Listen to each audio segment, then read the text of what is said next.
Peut-être que la question qu'on peut se poser, c'est est-ce que justement les procès et l'interpellation en justice des historiens ne les a pas conduits d'une certaine façon à devoir résumer une certaine part de leur thèse et de les voir caricaturés a posteriori et ensuite instrumentalisés, et que c'est peut-être là qu'est aujourd'hui le conflit un petit peu entre la loi et les historiens, et qui peut expliquer cet appel des historiens, encore une fois, qui me semble être plus lié à la question de l'affaire d'Olivier Petret-Bonouillot, peut-être, davantage, que à la question vraiment du négationnisme, puisque tous ces historiens d'ailleurs le reconnaissent, jamais la loi Guesso ne les a empêchés de faire leur travail d'historien.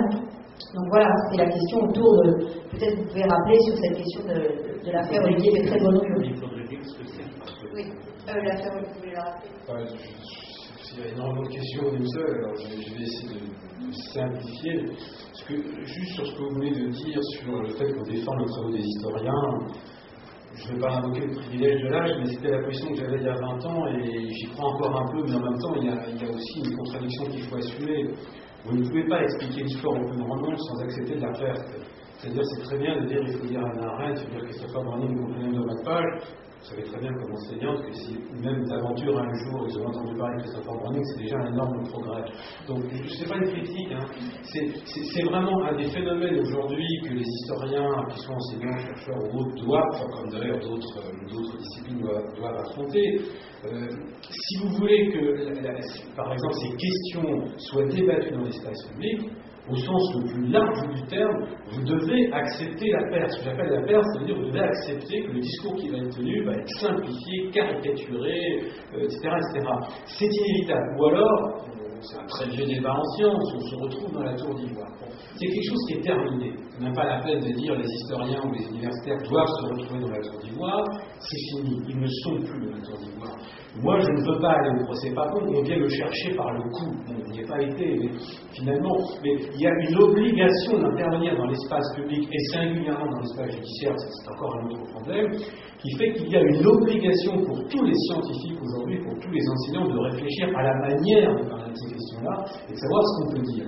C'est ce qui m'amène à répondre, à donner quelques éléments sur la question de la pétition des historiens. C'était une pétition, pour rappeler quand même les choses, c'est une pétition qui est intervenue à la suite d'une affaire, effectivement l'affaire Petret-Bonouillot. Je ne vais pas rentrer dans le détail, mais je voudrais quand même rappeler un problème de fond. Jusqu'il y a quelques années, les combats au nom de la mémoire ou pour la mémoire étaient limités, ils étaient circonscrits, pas limités, il n'y a pas de jugement de valeur dans mon propos, à la question de la Shoah, à la question de la mémoire de la Shoah et grosso modo à la question de la mémoire de la Seconde Guerre mondiale. Et puis, on a vu arriver, par des phénomènes à la fois en France et pratiquement dans tous les pays européens et dans d'autres pays, un phénomène que j'appelle moi de mimétisme. Je ne suis pas sûr d'ailleurs qu'il ait été volontaire ou qu'il soit directement lié à la volonté de désingulariser la Shoah. C'est quelque chose qui va avec de surcroît, mais ce n'est pas sauf pour certains intellectuels auxquels vous faisiez allusion de manière précise. Il y a eu une volonté d'étendre cette question-là à l'Algérie, au colonialisme, à l'esclavage, etc., etc. Bon, je laisse pour l'instant l'aspect juridique, je parle simplement d'un phénomène général de volonté de remettre dans le débat public contemporain des questions qui ont trait à des crimes qui auraient été soit passés sous silence, soit minorés, soit non suffisamment reconnus par la communauté nationale. Or, ce phénomène-là, il vient de quoi? Il vient du fait qu'on peut le voir de deux manières. On peut le voir comme une atteinte à la singularité de la Shoah, à la spécificité de la Shoah, etc., etc. On peut le voir aussi comme un formidable succès. Si même j'essaie de faire une interprétation de ce qui a été dit à cette table, en le laissant pour l'instant de côté, nous avons avec la position de Maître Joanneau une position que je qualifierais d'universaliste. Ce qui a été fait pour la Shoah, y compris sur le plan juridique, doit pouvoir être étendu à tous les autres crimes, enfin toutes les négations par exemple d'autres crimes. Et si j'écoute Jacques Carnero, il faudrait, ou il aurait fallu de pouvoir conserver la singularité, y compris sur le plan juridique, non seulement de la définition de la Shoah, mais de sa négation. Or, on voit bien, alors on peut le déplorer, mais que l'évolution, elle va plutôt dans le sens de ce qu'a dit, de ce que souhaitait Bernard Joanneau. Il y a une extension de ce problème. Est-ce que c'est bien, est-ce que c'est mal? j'en discuterai pas aujourd'hui, c'est un problème trop compliqué. En revanche, c'est un problème très vaste, mais en revanche, on peut quand même dire quelque chose sur le plan juridique. La pétition des historiens, elle ne s'attaquait pas à la loi Guesso ès-qualité, elle s'est trouvée prise dans une contradiction de fond que j'essaie d'analyser pour donner ma propre position dans un article. Je n'étais pas d'accord avec eux sur un point. Bon. Cette contradiction était la suivante. Devant l'extension de l'application d'une norme à des phénomènes historiques, ces historiens disent stop. Et ils mettent en cause la loi Taubira, que je considère moi comme une mauvaise loi, je pourrais vous dire pourquoi. Ils mettent en cause d'autres lois comme la reconnaissance par le Parlement français, c'est-à-dire une loi formellement, la reconnaissance par le Parlement français du génocide arménien, la reconnaissance par le Parlement français du caractère de guerre pour la guerre d'Algérie, et évidemment, le cœur du problème, c'est quand même la loi de février 2005 sur la question de la décolonisation, et donc de la pauvre. Tout est parti de là. Or, ils se sont trouvés dans une contradiction de fond, qu'ils ont résolue de manière radicale, puisqu'on met en cause ces lois. Est-ce qu'on peut laisser intact la loi Guesso qui, elle aussi, d'une manière ou d'une autre, selon leur analyse, constitue une forme d'interprétation de l'histoire. Et donc, ils demandaient, par logique, et je le dis parce que c'est pas seulement parce que les collègues le respectent, je pense que leur point de vue est respectable, c'est-à-dire qu'on peut le contester, mais il est respectable, c'est pas du tout une volonté d'éradiquer ou de supprimer la loi Guesso comme ça, pour le plaisir de le faire. Ils ont posé un vrai problème, jusqu'où la loi va aller pour, dire l'histoire. Le problème que vous avez un peu, je pense, tout suivi. Alors, je vais dire juste ma position pour dire la complexité du problème, parce que la loi Guesso n'a pas que des bienfaits. Le premier effet pervers, précisément, du point de vue des historiens, et je partage ce point de vue, c'est qu'il n'y a aucune raison de l'arrêter à la négation du génocide juif. Et donc, il faut s'interroger sur toutes les autres formes de négation, et il faut les réprimer. Je prends juste un exemple sur l'Arménie. Mais là, je m'avance sur un terrain qui n'est pas le mien, qui est celui du droit. Vous allez évidemment me répondre très facilement. Mais quand même, c'est quoi la loi Guesso sur le plan juridique? C'est pas la condamnation d'un négationnisme idéologique. Non, c'est quelque chose d'extrêmement précis. C'est quelque chose qui dit toute personne qui conteste le crime contre l'humanité tel que défini par l'accord de Londres est coupable de, etc., etc. Il y a non seulement une définition du délit, la négation, mais il y a une définition de ce qui est nié. Mais une définition qui n'est pas historique, qui est une définition juridique. Et cette définition juridique s'appuie sur des textes qui sont tout simplement incontestables, puisqu'ils ont fondé le tribunal de Nuremberg. Prenons l'Arménie. Alors on a ce tour de passe-passe où le Parlement français, par sa souveraineté nationale, c'est bien, mais enfin, on est en France, prend position sur un événement qui ne concerne pas la France, mais qui concerne un autre pays, déclare que le génocide arménien a lieu, ce qui est un fait historique pour moi incontestable, mais on est dans un registre juridique, on n'est pas dans un registre historique. Et on dit qu'il va falloir maintenant réprimer ce qui le nie. Oui, mais on va se retrouver devant cette situation, je n'ose qualifier de paradoxale, en tous les cas problématique, on va punir des gens qui nient un crime qui n'a été reconnu par aucun tribunal. Pour l'instant, on peut le regretter, on peut considérer que c'est une honte politiquement, qu'il faudrait le faire, mais c'est un fait. Pour l'instant, il n'y a aucun tribunal international, encore moins national, turc, en l'occurrence, qui aurait reconnu le caractère de crime contre l'humanité ou de génocide, enfin peu importe en l'occurrence la définition ici, de ce qui s'est passé en Arménie. Mais en revanche, le Parlement français, lui, va punir ceux qui contestent la nature génocidaire ou criminelle contre l'humanité, qui sont des définitions juridiques. Le mot génocide, c'est pas, bon, il est entré dans le langage courant, mais c'est une définition juridique.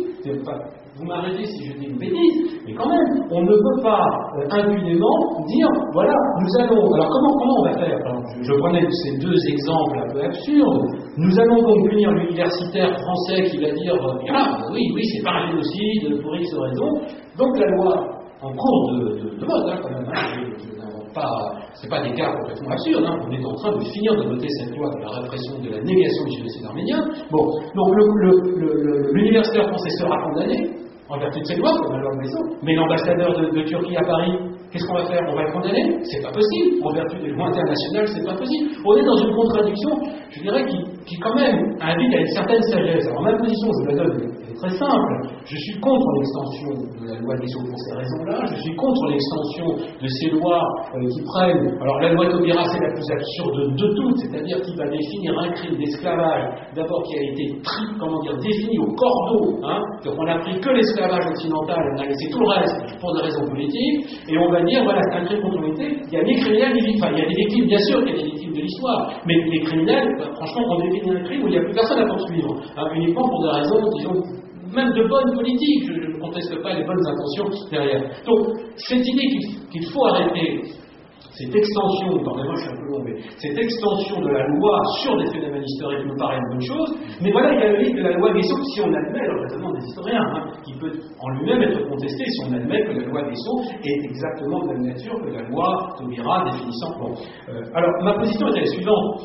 Oui, ils ont raison. Ils ont raison, mais ce sont des universitaires. Sur le plan intellectuel, ils ont parfaitement raison. Sur le plan politique, ils ont complètement tort. Parce que supprimer aujourd'hui la loi Guessot dans un contexte où le négationnisme est devenu un négationnisme d'État en Iran et une arme politique majeure sur le plan international, constituerait de la part de la France, qui supposait donner quand même l'exemple sur les valeurs, sur les droits de l'homme, etc., une décision aberrante, mais sur le plan politique. Ce qui ne veut pas dire que dans un univers radieux et dans une époque harmonieuse, dans 10, 20 ou 30 ans, ou même pourquoi pas dans quelques années, on pourra considérer que cette loi est devenue inutile. Et là, je termine juste, pardonnez-moi, je suis un peu long, vous m'avez fait l'honneur de me citer... je ne me rappelle plus la phrase comme ça, mais au moment du procès, je vous fais confiance. Alors j'essaie de me souvenir pourquoi j'ai dit ça, et je crois que j'avais une position un peu naïve sur le plan juridique, enfin faussement naïve, disons. C'est-à-dire que pour moi, dans l'idéal, la justice, donc par rapport à la loi Guessot, devrait pouvoir condamner, à condition d'arriver à définir, comment dire, la matérialité des faits, comme on dit, et puis le caractère intentionnel, mais devrait, et là, il n'y a aucune contestation possible vis-à-vis de la justice en ce qui concerne sa capacité à définir et à condamner l'antisémitisme, et donc là-dessus, il n'y a aucun, c'est ce que je disais, c'est du ressort de la justice. En revanche, le problème de la loi Guessot, c'est qu'elle est à un moment ou à un autre obligée, et c'est tous les problèmes que vous avez rencontrés, d'entrer dans une définition d'un phénomène historique. Je prends l'exemple de Bruno Gollnisch quand il dit c'est aux historiens de discuter de l'existence des chambres à gaz. Nous savons tous que c'est une parole antisémite. Nous savons tous que c'est une parole inscrite dans un contexte. Mais à la lettre, est-ce que c'est une parole négationniste? De mon point de vue, non.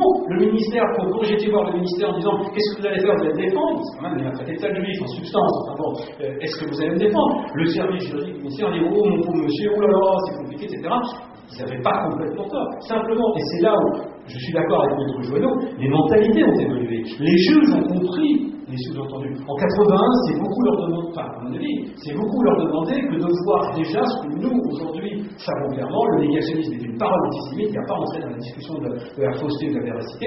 À l'époque, ils sont, je dirais, mais peut-être, vous serez d'accord, ils sont pris de court. Hein. En 81, lorsqu'ils font cette décision, ils sont pris de court, qui est, je vous rappelle, la position, aujourd'hui, des historiens. La position d'une partie parmi le Parlement français, qui ne le dit pas toujours tout, parce qu'il y a des intérêts politiques en jeu, hein, bref. Et voilà, et je pense que le débat, il est là.